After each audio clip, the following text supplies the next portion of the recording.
This is the first story that is revealed in the Quran. First story in Surah Qalam, ayah 17 onward. What is this story? And why is Allah telling this story? He is telling this story to emphasize His rububiyyah once again. He tells a story about a people of Yemen. The Makkans knew this story, so He's telling them. He says, don't you remember the story about this man from Yemen who used to live near Sana'a, the capital? He was very, very rich. He had a lot of big farms and estate and lands and gardens.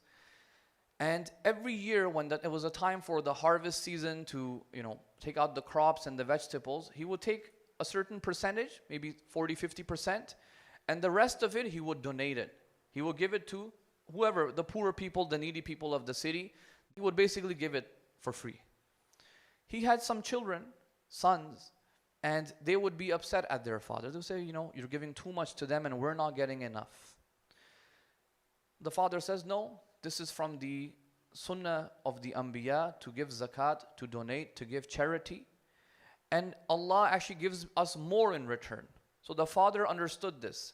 That hey, all of this is from Allah. We're not the sustainers of this. Allah is the sustainer. He is the Rabb that is sustaining all of this risk, not some idol or some other entity. So you give, Allah will give you more. The father passes away, so all of the land comes as irth, as inheritance to the sons. When the time of harvest comes, the brothers, the sons, they begin to discuss, what should we do? All of them say that, you know what, we are not going to follow the tradition of our father. We're going to go and try to take as many of the produce for ourselves. There's one son in there who says, no, let's follow the tradition of our father. And they argue and, basically peer pressure comes on that one person, one son who was trying to be nice, and he also goes with them. So they make a plan. Allah reveals the ayat. He says, Inna balawnahum kama balawna ashab al-jannah. This group of people is called the ashab al-jannah. Jannah here means garden, not the paradise in the afterlife. We are testing the people of Makkah like the people of the ashab al-jannah. When these brothers swore an oath, they did a qasam, that they would pluck the fruits the next morning.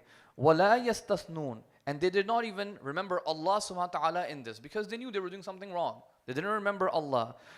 فَطَافَ عَلَيْهَا طَائِفٌ مِّن رَبِّ. Rabb sent a torment on this land while they were sleeping.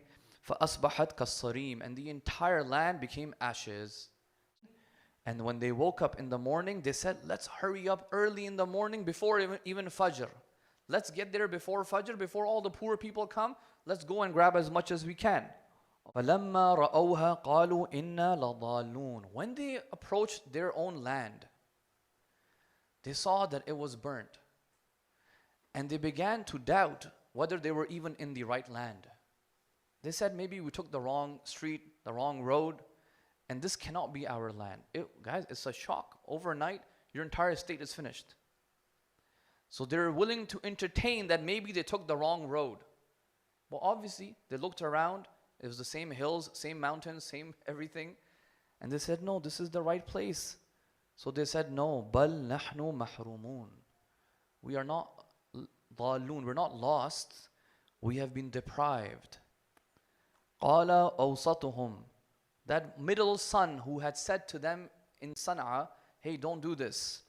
Did I not tell you, let's not do this, and let's continue to praise and glorify Allah subhanahu wa ta'ala? قَالُوا سُبْحَانَ رَبِّنَا إِنَّا كُنَّا ظَالِمِينَ. They all said, glory be to our Lord. We have truly been from the ظالمين. We have transgressed, we have sinned. فَأَقْبَلَ بَعْضُهُمْ عَلَى بَعْضٍ يَتَلَاوَمُونَ. They began to argue with one another. It was your fault, it was your fault, I said this, I told you don't do this. So these brothers, the same thing happened with them.